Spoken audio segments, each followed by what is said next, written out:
vida propia del hombre. Lo que nos interesa ahora es ver cuál es el valor que la gracia tiene en la constitución de la civilización a la cual pertenecemos. Y no solamente en la constitución de esa civilización, sino en el proceso posterior de esa civilización. Ese proceso al que le hemos llamado revolución, que tiene que ver la gracia con la revolución. A esta pregunta podría responder que tiene que ver el anticristo con la religión cristiana.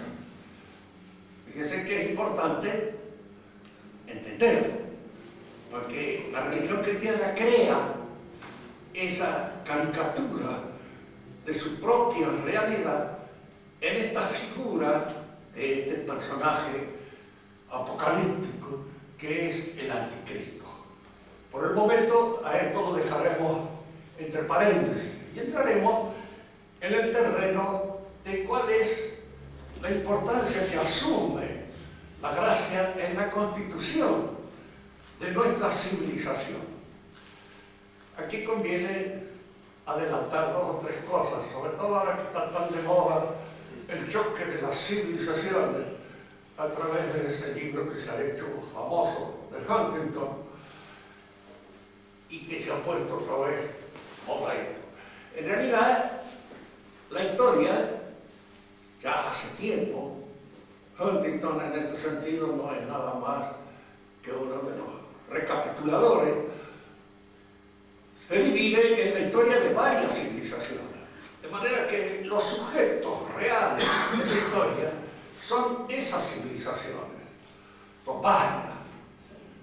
Cómo esas civilizaciones nacieron, cómo esas civilizaciones se ordenaron, se establecieron, es a veces difícil decirlo, salvo en dos, que es la que conocemos, el origen, la civilización hebrea y la civilización cristiana, a la que yo le he llamado latina, siguiendo no una inspiración personal, que no sería de gran importancia, sino siguiendo una designación establecida por un autor polaco, Felix Konecny, que por eso mismo, por el hecho de ser polaco, no es un instinto patriótico el que lo lleva a designar latina a la civilización occidental. La pregunta es por qué le ha puesto latina y no occidental, como la llama generalmente toda la gente. Porque lo de occidental es una designación puramente a partir de un accidente geográfico, no a partir de algo que sea esencial al contenido de la civilización. Y lo esencial siempre en el contenido de una civilización es el idioma, se habla. Y el idioma que ha dado nacimiento, sobre todo a los aspectos culturales más relevantes de estas civilizaciones, es el latín. A fin de cuentas, tanto el alemán como el polaco mismo son idiomas, si bien distintos al latín, se han forjado sobre la sintaxis latina. Es decir, fíjense que la sintaxis es el orden de las palabras, y el orden de las palabras es el pensamiento. Lo esencial no son las palabras, sino la sintaxis o la organización del pensamiento. Y la organización del pensamiento de todos estos pueblos ha sido dado por el latín. Los alemanes hablaron y escribieron latín, sobre todo la gente culta, hasta el siglo XVIII, en donde nace por primera vez lo que podríamos llamar una filosofía o un pensamiento alemán, escrito en alemán propiamente dicho.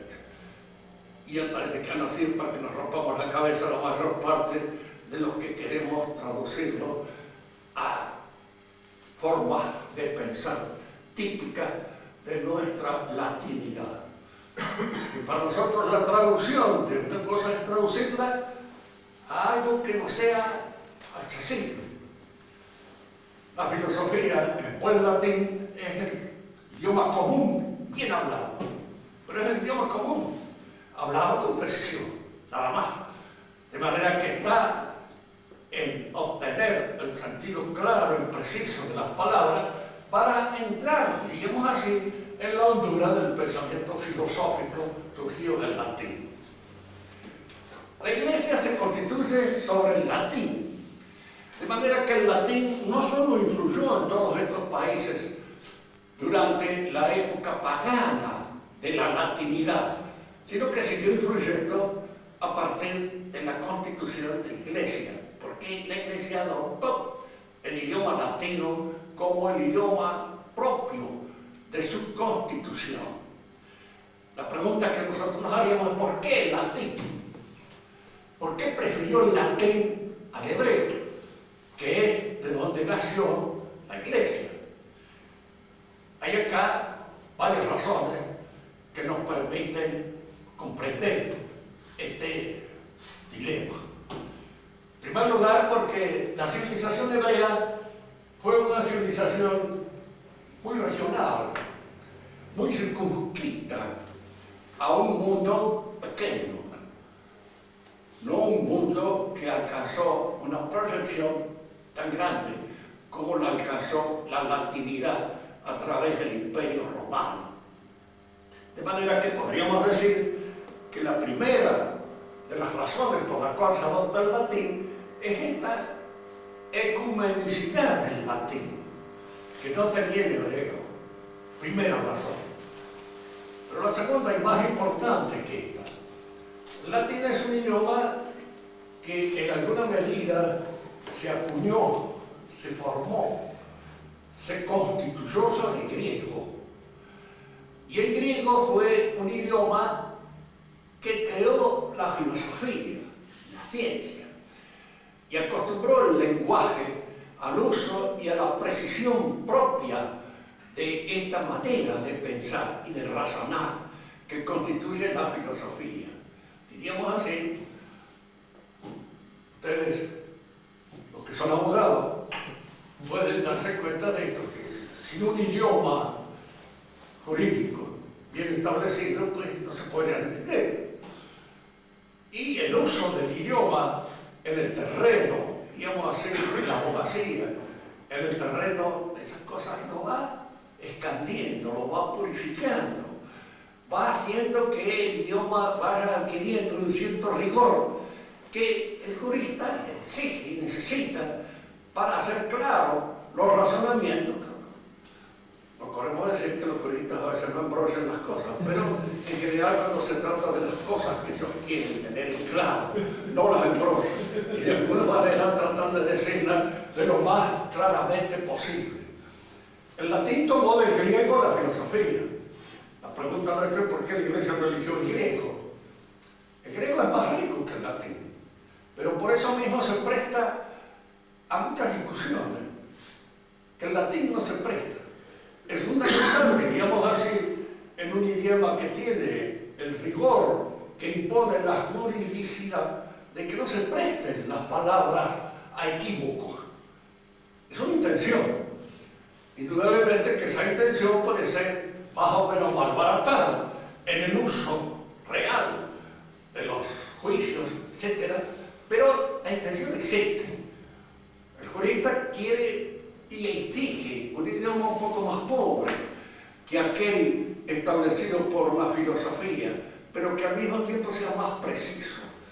Y la Iglesia exige esta precisión en la formulación de toda su dogmática y a partir de la dogmática de todo aquel apoyo que el razonamiento tiene sobre la dogmática en la constitución de la teología. La teología es una ciencia creada en parte con la filosofía platónica primero, aristotélica después, y las verdades de fe constituidas en los dogmas y en las verdades que surgen de esos mismos dogmas. Habíamos dicho nosotros que la gracia se impone sobre la naturaleza del hombre. La gracia non toglie natura, no borra la naturaleza. La naturaleza del hombre está allá y sobre ella se constituye la gracia como un cuerpo no es más que como un cuerpo, como un alma nueva. Es decir, así como el alma viviente, diríamos, reúne los elementos materiales que la constituyen y hacen de eso un ser vivo, hacen de eso una cucaracha o hacen un hombre o hacen un caballo. De alguna manera todos los elementos que entran en esa realidad que es la cucaracha, que es el hombre o que es el caballo, son elementos parecidos. Forman parte del cosmos al cual pertenecemos. Lo que le da su característica especial, lo que hace que se muevan, se constituyan de una manera absolutamente autónoma y viva, es el alma. Eso que llamaba Aristóteles, psique, el alma. Es decir, es un principio vital. ¿Quién ha puesto ese principio? Por el momento nosotros hablamos, pero sabemos que todo lo que asume y todo lo que entra a formar parte del animal se constituye de acuerdo con su naturaleza. El animal incorpora una serie de elementos que entran por la nutrición, pero los va organizando de tal modo que aquellos realicen esa realidad que cada animal es. La gracia es análoga al alma, porque entra también como un elemento que revitaliza la realidad humana y la hace partícipe de la realidad divina. Y alguno me pregunta cómo se explica eso. La explicación es lógicamente teológica, no es simplemente natural, porque esta realidad que se añade a la realidad natural del hombre es una realidad sobrenatural, la gracia. Decíamos esto, la fe es la aceptación de la palabra divina como proveniente de Dios.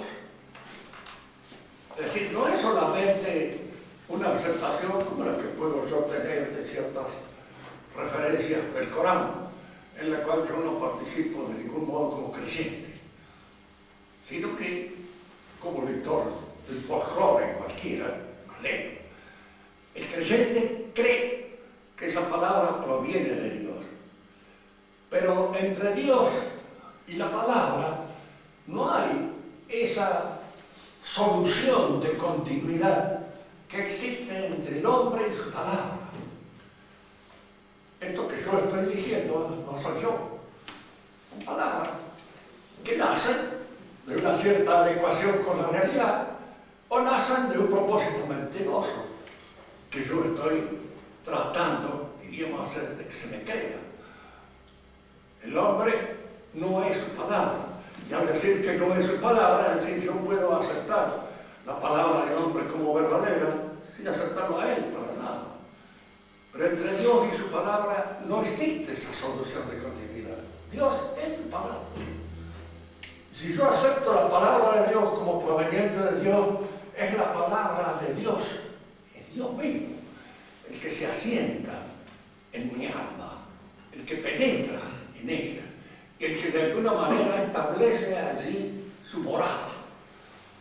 Tiene una inherencia, diríamos así, en la realidad misma del hombre. De modo que el hombre se ve transformado por esta su adhesión a la palabra divina que hace su morada en la realidad humana. La fe está dirigida a la inteligencia, y la que cambia y de alguna manera transforma sus perspectivas naturales es la inteligencia del hombre. Y la inteligencia, digamos así, ilumina nuestra voluntad. Es importante establecer siempre esta distinción entre inteligencia y voluntad, dando la prioridad que le corresponde a la inteligencia sobre la voluntad. Fíjense que el Dios maometano, que según nuestro Papa actual es el mismo que nosotros, y no lo es, porque el Dios maometano es una voluntad omnipotente. El maometano le diría, si el Dios nuestro, tal como nosotros lo creemos, está sometido a los límites impuestos por la inteligencia, no es un Dios.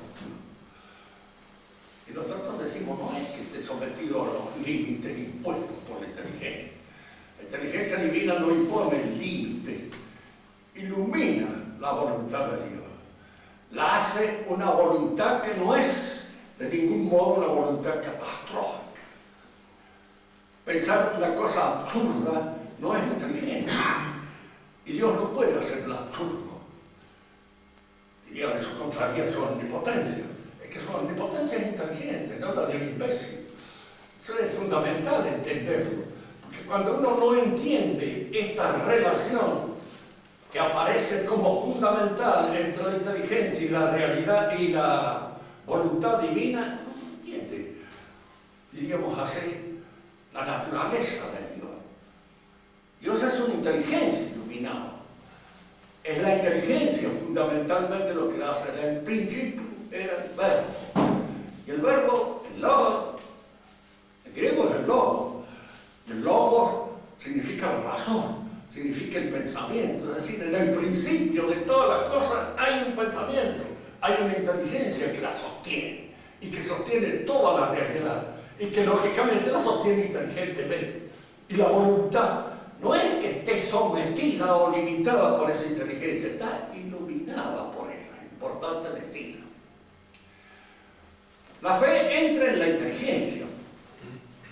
La inteligencia del cristiano participa en la fe. Por eso el cristiano tiende a conocer lo que la fe le enseña. Es una tendencia en él. No acepta de una manera absurda o imbécil algo que le impone el catecismo o le impone, diríamos así, una teología actual, hecha especialmente para que se acepte todo lo que dice. En el mahometano hay una obediencia total al imán. Lo que dice el imán, pues eso es lo que de alguna manera se constituye en la norma de acción del mahometano. Por eso tiene esa fe sin titubeo, sin vacilación. Esa fe que lo lleva a cualquier lado. Nosotros sabemos que no nos podemos suicidar. Y una actitud suicida no es aconsejable. De ninguna manera, diríamos así, se nos puede imponer. Que con este avión se lleva por delante tal cosa, revienta el avión y revienta todo lo que está viendo. Eso es algo que en general los hombres cristianos no lo hacen. Podríamos decir como en ese cuento el brasilero va a Japón, entonces el sargento japonés le dice a un soldado, manda a que se pegue un tiro. El soldado se pega un tiro y dice, no, es una obediencia completa a una orden que lo salva. El brasilero quiere hacer lo mismo con los suyos. Y le dice a un soldado tal cosa, y el soldado le dice, tan temprano que vos está borracho. ¿Cómo voy a organizar tan temprano todo? Es una respuesta típica de una mentalidad formada por el cristianismo. Podemos admitir ciertas cosas que nos vienen como una imposición absurda. La fe entonces está iluminada por la inteligencia y la voluntad es aquella fuerza de que dispone la inteligencia, ¿cierto?, para realizar los actos que son propiamente actos inteligentes, actos, diríamos así, humanos. El acto humano es el que nace de la inteligencia y la voluntad del hombre. Hay actos del hombre que no tienen ese origen. Pisar una banana y caerse es un acto que le puede suceder a cualquier hombre, pero no es un acto inteligente. Y no es un acto que de ninguna manera puede ser reprobado por una mala intelección de aquel que se ha caído de esa manera, fatalmente. El acto humano es el acto iluminado por la inteligencia y sostenido por la voluntad. Y los actos de fe son actos humanos. Y son tanto más humanos cuanto uno es más dueño de ellos. Es decir, cuanto los conoce mejor y da mejor cuenta y razón de aquello que hace y que está iluminado por la fe. El santo, a fin de cuentas, es el hombre que sabe por qué obra, que conoce por qué obra. No es dice de una manera ciega y absurda, porque eso no es bueno. Cuando uno encuentra una definición de obediencia en cualquier tratado de ética cristiana, dice que es la aceptación honesta a la orden de aquel que tiene una jurisdicción determinada. Es decir, que en cierto modo aquí la aceptación tiene que ser honesta, porque si va contra algún principio que resulte contrario a la honestidad del acto, no se puede aceptar. Y en segundo lugar, el que manda, manda dentro de una jurisdicción siempre. No tiene por qué intervenir en otra en la que no le corresponde y en la que no tiene la autoridad que tiene en la suya. Es importante hacer estas distinciones, sobre todo en esta hora en la que a veces se saca a la colación de que la obediencia a la jerarquía es, sí, siempre y cuando. Sí, la obediencia es razonable, y si es razonable, es aceptable. Pero si no es razonable, si va en contra de un principio, pues hay que discutirlo. Porque el cristiano es el hombre que posee una fe razonada. Trata de entenderla, trata de comprenderla y de obrar de conformidad con lo que entiende. La gracia comienza entonces por el acto de fe, es decir, el acto de adhesión a la palabra divina. Y la aceptación, por supuesto, del principio que la palabra divina revela, manifiesta. Esto es fundamental en la constitución del hombre, en su realización total, en el orden de su cultura. Porque hay otro aspecto que también, por ejemplo, en Huntington no está claramente precisado, la diferencia entre civilización y cultura. Los alemanes utilizan los dos términos como si fueran sinónimos. Entonces se habla de cultura occidental o de civilización occidental. Pero en latín las palabras tienen su distinción. La civilización siempre pertenece al orden de una sociedad. Es una sociedad a la cual pertenecemos, como pertenecemos a la sociedad nacional de la que somos parte. Y la cultura es un proceso por el cual un hombre determinado va asumiendo los valores y los principios fundamentales de esa civilización.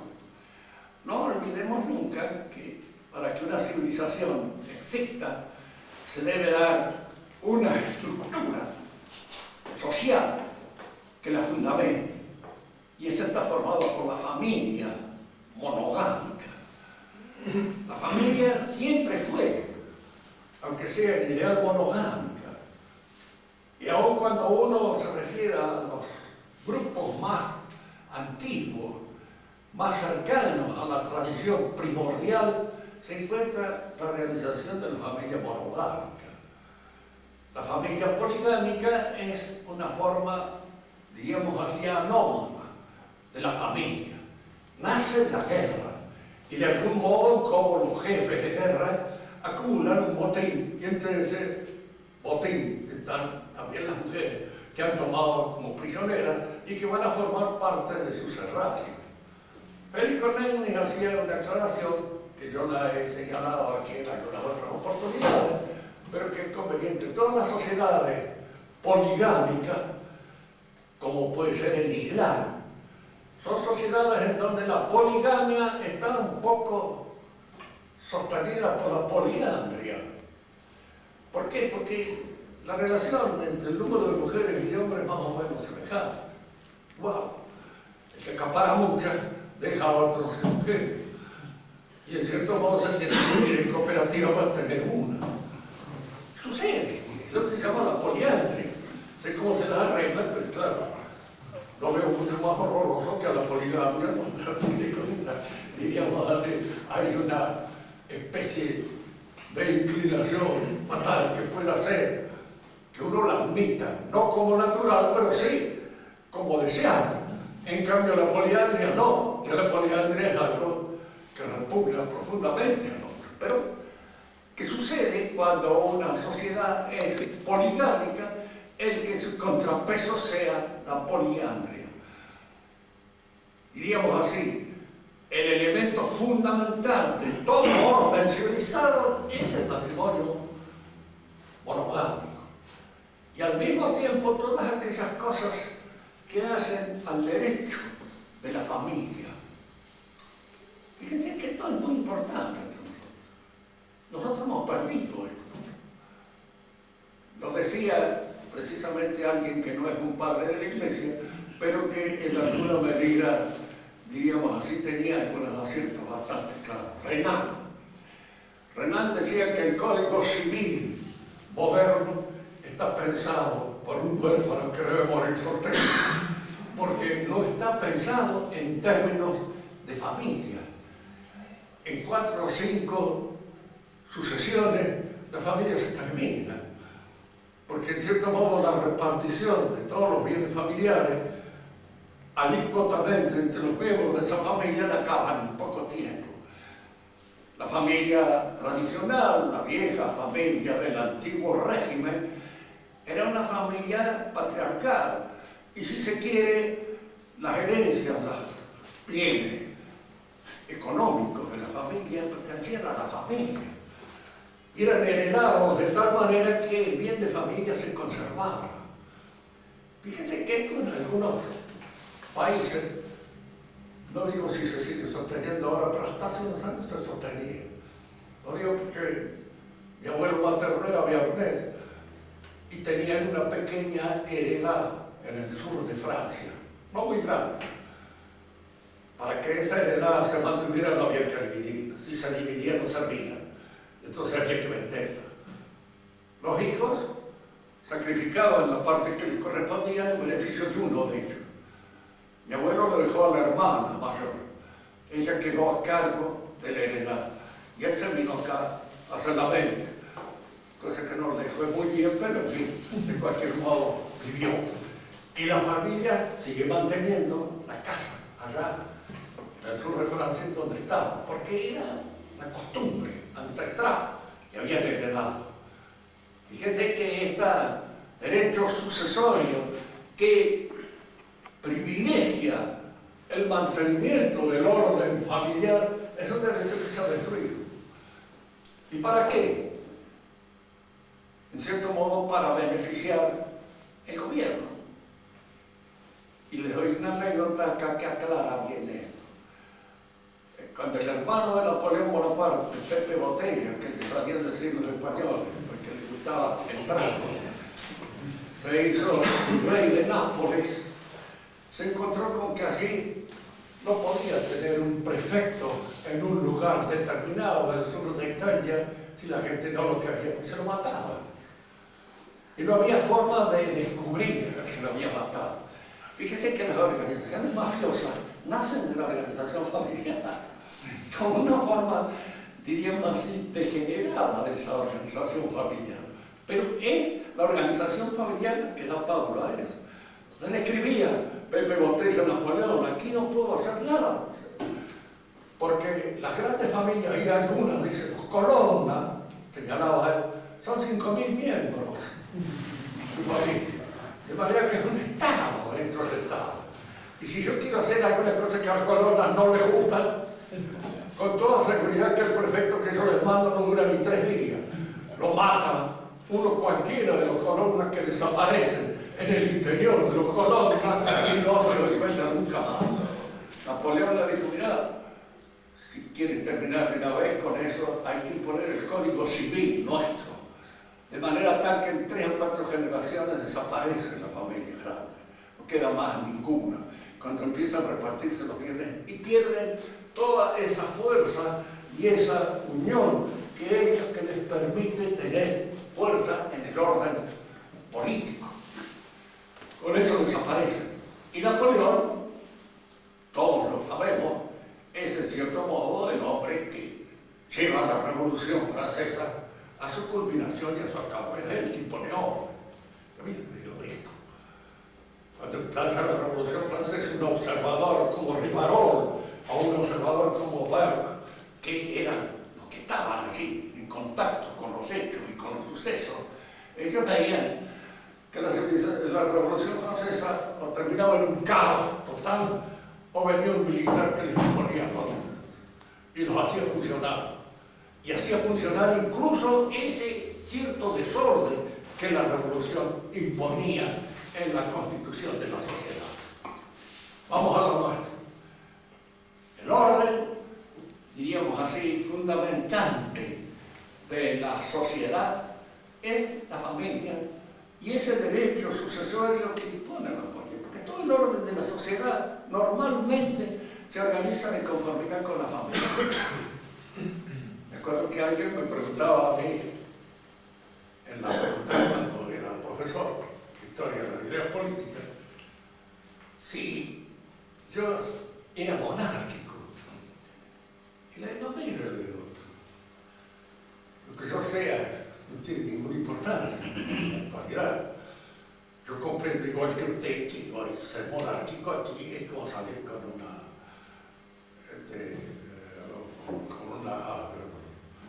aparato bélico parecido al de Don Quijote. Digo, no tiene sentido.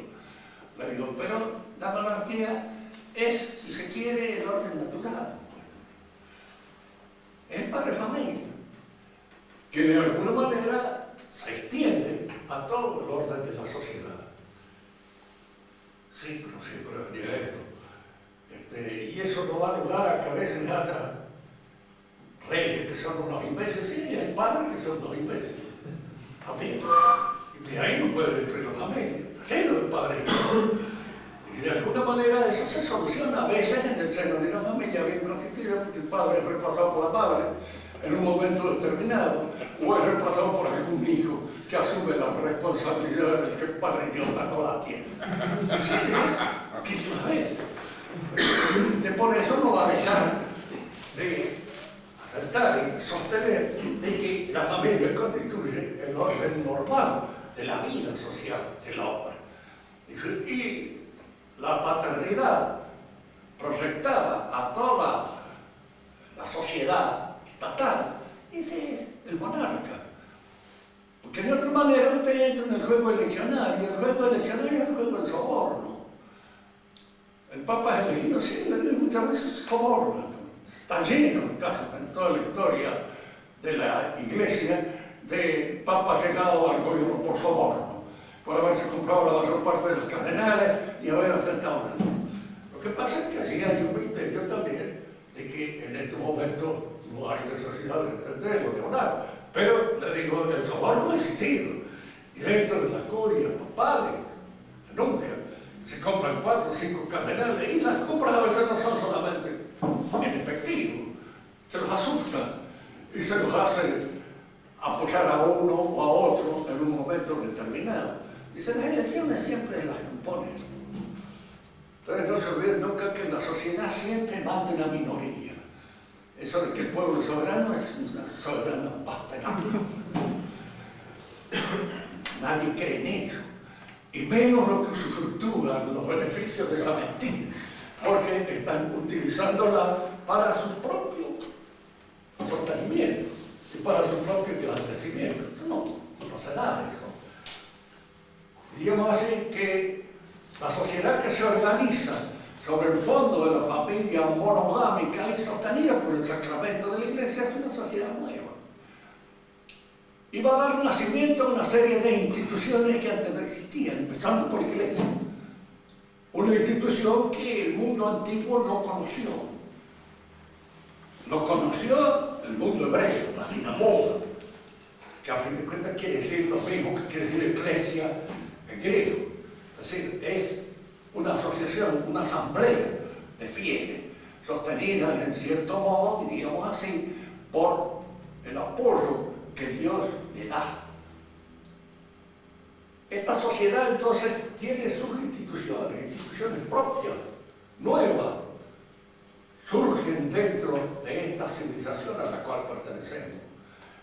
El ideal propio del hombre, del saber, el que posee el saber, es el sacerdote, es el teólogo, es el que maneja el saber. ¿Por qué? Porque es una sociedad económica. Hoy día, si esta conversación la sostuviéramos entre gente que es incrédula, se reiría. Porque diría, ¿qué quiere decir que la teología es una ciencia? No es una ciencia en el sentido en cómo nosotros la entendemos. Lo que pasa es que ustedes entienden la ciencia de una manera puramente unívoca. La ciencia hay que entenderla en el sentido análogo en que se expresa ese saber. La ciencia depende a veces del objeto que constituye el objeto formal, el fin propio de la ciencia. Y el objeto es el que establece los métodos y las características de ese saber que yo de alguna manera organizo sistemáticamente y científicamente, al organizarlo de manera metódica y sistemática. Hoy día, indudablemente, nuestra sociedad no es teonómica, es económica. Podríamos decir que aquello que en alguna medida preside el desarrollo total de nuestras instituciones, fundamentalmente está determinado por lo económico. Lo hemos dicho muchas veces y no nos cansaremos de repetirlo porque efectivamente es así. Lo económico hoy determina muchísimas cosas. No puede determinarlo todo porque no puede determinarlo todo. Porque el día que lo determinara todo, esto se convertiría en una cosa monstruosa, en la cual ni siquiera se podría vivir. Fíjense que el objetivo del hombre, fundamental, del hombre moderno, es hacer de la tierra su hábitat, su aposento definitivo y cómodo. Y todas las ciencias, en alguna manera, se van organizando con ese propósito. Y si nosotros queremos cultivar un poco el alma apocalíptico, diríamos que ese propósito es el que lo va a llevar a la catástrofe. Porque en cierto modo esas mismas ciencias que le sirven para dominar el universo, le va a servir para deshacerse entre ellos. Y le va a servir para convertir esto en un momento determinado en una catástrofe, en el cual estamos desgraciadamente bastante próximos. En cualquier momento se puede producir. Y se produce como consecuencia precisamente de este énfasis puesto en las ciencias que dominan el universo. El hombre medieval nace entonces con un rumbo axiológico teonómico y es en orden a este rumbo axiológico cómo organiza su vida. Esta organización, ¿cómo se realiza? En todas las actividades del espíritu. Las actividades del espíritu son la ciencia, la política, la economía, el arte y la idea que el hombre tiene de su propia naturaleza. No queremos señalar ninguna otra más. Si alguien me dice ahí no está incluido la religión, no. ¿Por qué? Porque quien que cree que la religión le viene de Dios. Y el que no cree, bueno, ya es de las reglas. Creerá que es un artificio humano como cualquier otro. Esto está muy dentro de la línea moderna, pero no está en la línea del pensamiento del que cree. El que cree que la religión proviene de Dios es al mismo tiempo aquel que sabe que no es un artificio del hombre como es la ciencia, como es el arte, como es la política, como es la economía y como es la idea que el hombre se hace de su propia realidad. Todas estas 5 actividades del espíritu que hemos señalado, en cierto modo, para simplificar, son en alguna medida intrínsecamente perfeccionadas, sostenidas por la fe. Empezamos por la ciencia. Es indudable que en la época medieval la ciencia, Retrix, la ciencia en función de la cual las otras ciencias obedecían y se organizaban, era la teología. Era el conocimiento teológico. Porque era el conocimiento teológico el que dirigía el rumbo valorativo de toda la actividad humana. Si nosotros le preguntamos a San Ignacio de Loyola ¿para qué sirve el hombre? Dirá, para conocer a Dios, servirlo y de ese modo salvar su alma y para nada más, añade, con precisión un poco vasca, pero que en alguna manera determina la claridad de esta y para nada más, pues todo lo demás es, diríamos así, ojalá, ser o no ser, no interesa. Pero lo fundamental es eso. El hombre moderno nace para hacer de la tierra su hábitat, su chez soi, decía Hegel en francés. Por eso lo entendía bien, ¿no? Si me hubiera dicho en alemán no lo entendí. Pero lo dijo en francés. Être chez soi es estar en su casa. Y el hombre debe hacer de toda esta realidad su casa. Marx lo entendió así, y lo entendió bien. Y si lo quiso corregir, le dijo, bueno, pero usted si tiene nada más que el caso del profesor que sabe que nosotros tenemos que hacer nuestra, pero hay que hacerlo. Y entonces toda la revolución es tomar su filosofía para realizar la revolución y llevar al hombre socialista, comunista, a la realización perfecta de su acomodo en esta realidad nuestra. Esto surge, diríamos así, en la época moderna. La ciencia medieval tiene como ciencia rectis a la teología. Y la teología está en todas las universidades medievales. Todas que se llaman. Y las universidades medievales son las universidades que sostuvo la Iglesia, fundamentalmente. La universidad estatal es la universidad moderna. Son mucha posterioridad. Y el objetivo está muy bien determinado, porque a veces a uno le preguntan cuál es la diferencia entre la universidad medieval y la universidad moderna. Y el objetivo está dado en esa especie de catecismo especial con que fundaron la Escuela Politécnica de Francia. ¿Cuál era el propósito de la Escuela Politécnica? La realización de ingenieros, la realización de todo esto que colaboraba en la constitución del Estado. Porque el objetivo primordial de todo el ejercicio de la razón estaba en la constitución de un Estado fuerte, de un Estado bien organizado y de un Estado que dispusiera de toda la fuerza espiritual de la nación. Ese era el objetivo. Cuando uno habla de la universidad, digo esto porque tengo un poco en la cabeza esta idea, porque hace poco me preguntaban. La universidad en su constitución depende de aquel que la sostiene. Eso es fundamental. Si es que la sostiene el Estado hará una universidad con los propósitos del Estado. Si el Estado es un bodrio, como es lo que sucede entre nosotros, donde predomina la revolución, la universidad será un bodrio y será de alguna manera el proyecto o la proyección de ese bodrio al orden de los estudios. En la época medieval, la inteligencia del hombre es una inteligencia enderezada a esta realidad social, que es el reino de Dios. Lo que predicaba nuestro Señor Jesucristo, el reino de Dios. ¿Y qué es el reino de Dios? El reino de Dios, indudablemente, es algo que momentáneamente puede parecernos ilusorio, porque acá se encoa, pero no se realiza.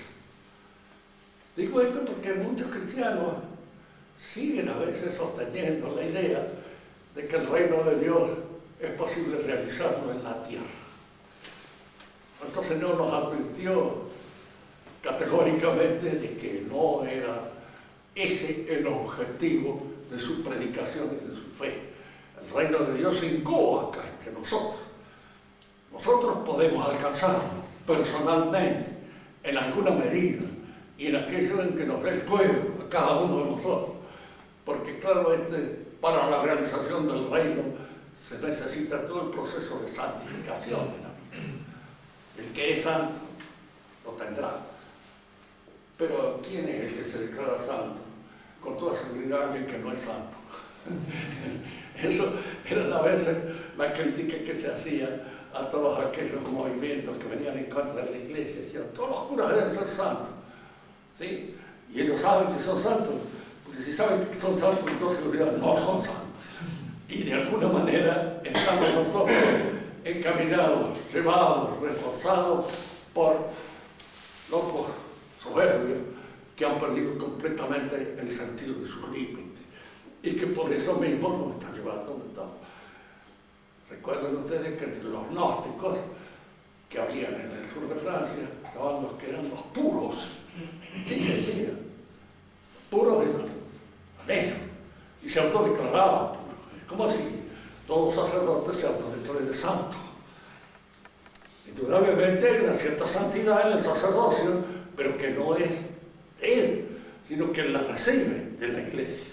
Y es esa la santidad que nosotros respetamos. Bien. Fundamental entonces que toda la organización del saber de la Edad Media está en función de este objetivo primordial de la actividad humana. El reino de Dios. Y el reino de Dios, si ustedes lo observan bien, se convierte a su vez en el objetivo y el fundamento de toda la revolución.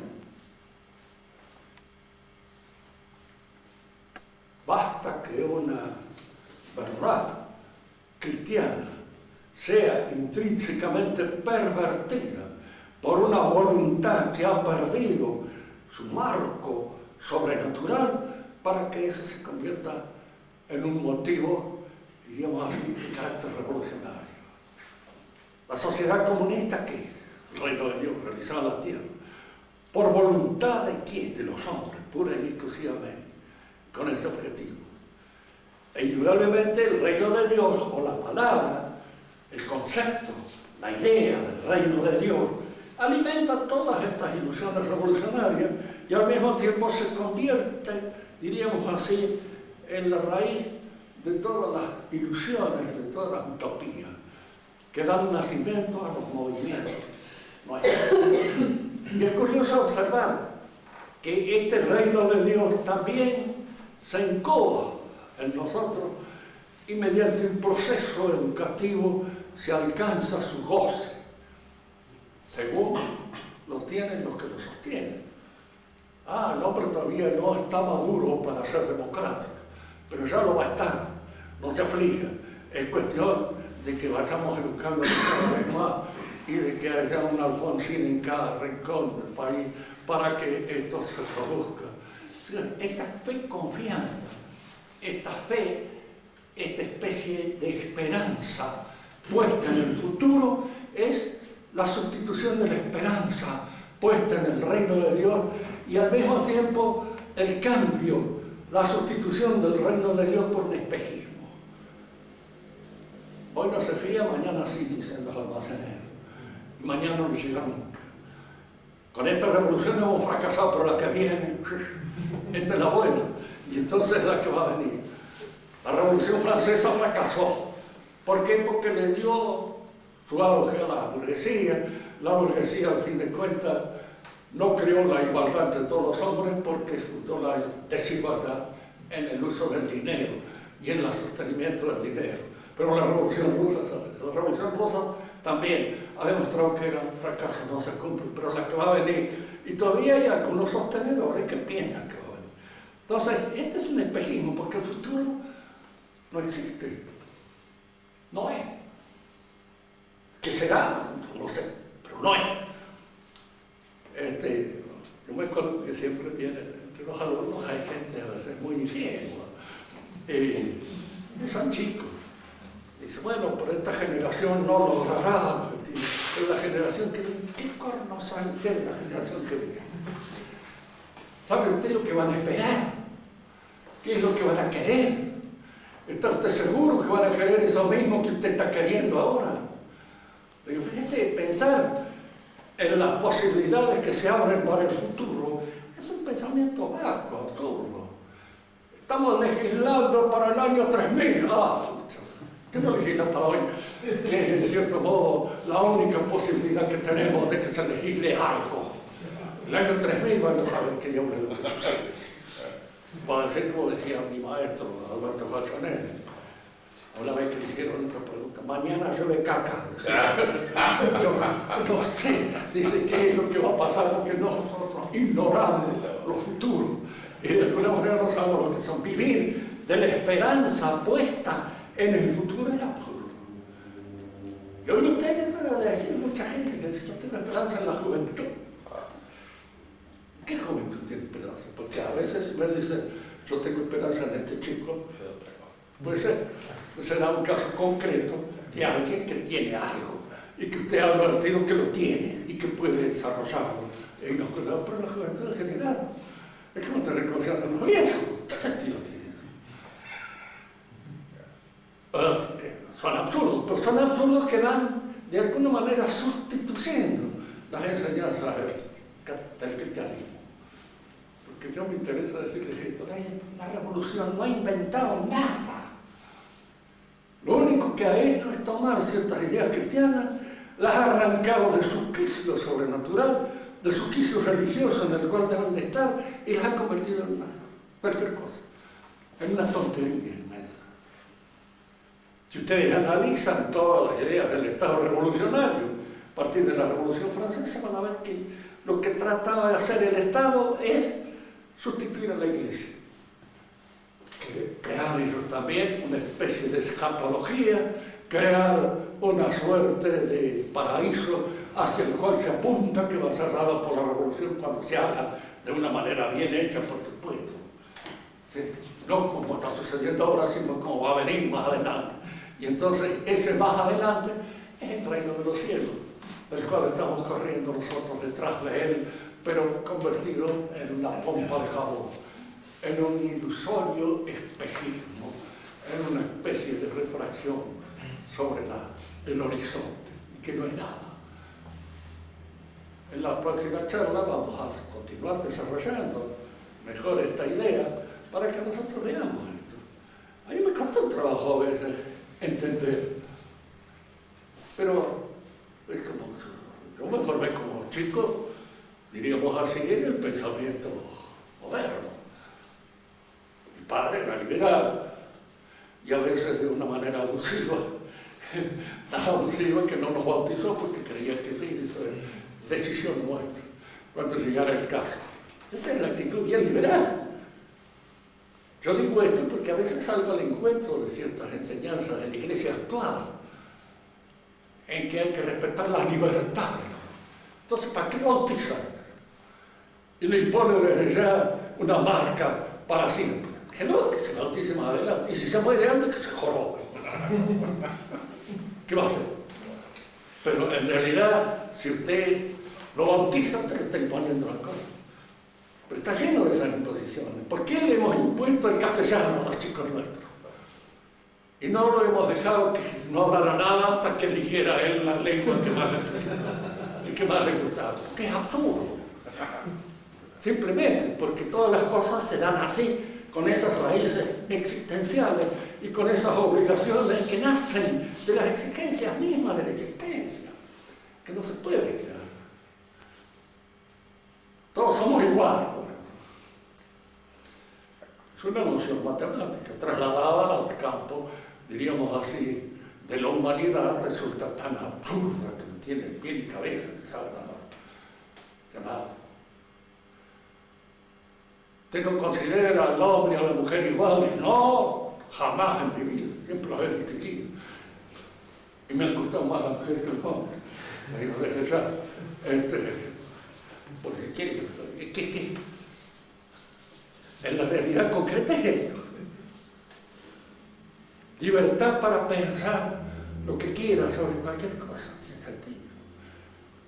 ¿Qué le importa a nadie lo que yo pienso sobre ese aparato que no lo entiendo ni por las patas? Que lo maneja él, pero yo no lo entiendo.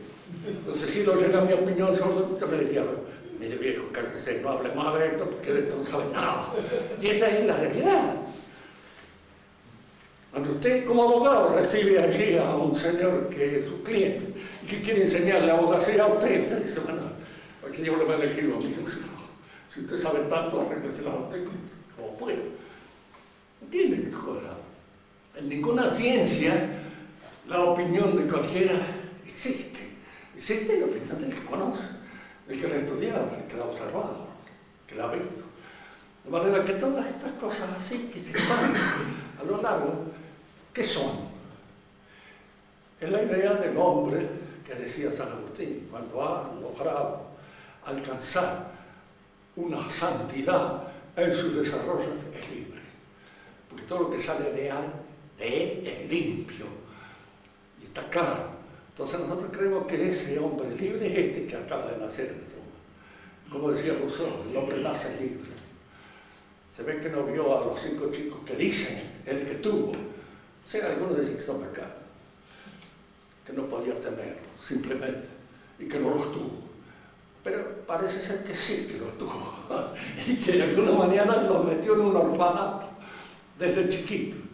Porque, claro, si los hubiera visto, se hubiera dado cuenta que no son libres, que necesitan de la mamá, necesitan de la mamadera, necesitan de esto, de aquello, de lo demás. Hay de 10.000 cosas que toda la farmacopea de una sociedad se inclina sobre ellos para que puedan realizarse y alcanzar en algo, alguna plenitud a que les conviene.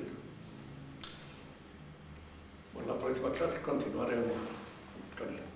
¿Alguna pregunta? ¿Se puede decir que las prácticas ecumenistas hoy día son el proceso revolucionario dentro de la Iglesia para cambiar ese fin de conocer, amar y servir a Dios y salvar mi alma? Mire, la Iglesia se ha contagiado del proceso revolucionario ya hace mucho tiempo. Incluso se han contagiado no solamente las personas de la Iglesia, sino los papas. Porque nosotros creemos a veces que esta revolución ha entrado ahora con el Concilio Vaticano II, pero entró de antes.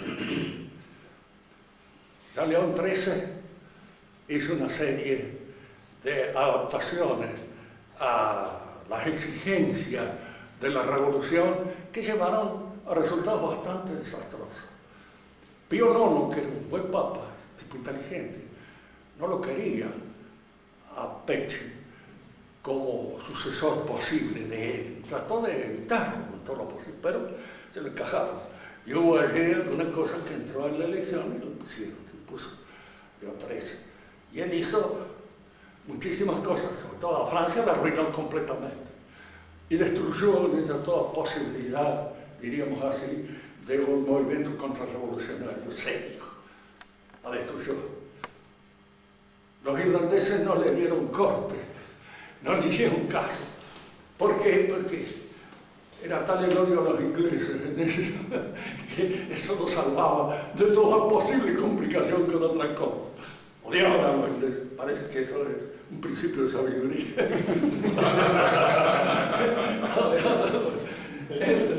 Y así todo. Es decir, la revolución, los principios revolucionarios han entrado en la Iglesia muy pronto. Ya el concordato con Napoleón, del Papa de su época, era bastante complicitario. Porque hay cosas que uno me dirá, bueno, se podía hacer otra cosa políticamente. Yo no sé lo que políticamente se podría hacer, pero los papas a veces que han pensado demasiado en políticos y menos en papas han cometido una serie de errores graves, porque han entrado en complicaciones que podrían haberlas evitado. Que la Iglesia hubiera quedado.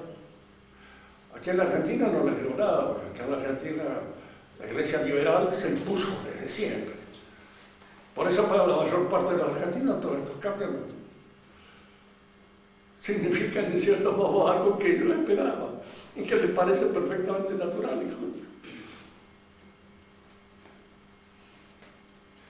Yo tengo un montón de amigos míos que son excelentes, son creyentes y creyentes a rajatabla. Bueno, pero no han percibido, diríamos, el giro que está tomando la Iglesia. No lo han percibido. No mejor voluntad del mundo. Bueno, que Dios, si están tranquilos, allá ellos. ¿Qué va a hacer? Pero es una cosa notable. Y desde hace tiempo. Lo que pasa es que el liberalismo es muy contagioso. Y además de eso acaricia ciertos aspectos aparentemente generosos de nuestra naturaleza. ¿Por qué los judíos no tienen razón? ¿Por qué los musulmanes no tienen razón? ¿Por qué? Un montón de cosas que usted le dice. Porque hay gente que no tiene razón, simplemente está equivocada. En este aspecto o en otro. Pueden ser excelentes personas. Es que no se pueden salvar, qué sé yo, eso. Dios es el que decide quién se salva y quién no se salva. no yo, de manera tal de que no puedo determinar de que la Iglesia dice que fuera de la Iglesia no hay salvación, ¿no? Pero se puede estar dentro de la Iglesia a veces sin saberlo demasiado bien o demasiado claro.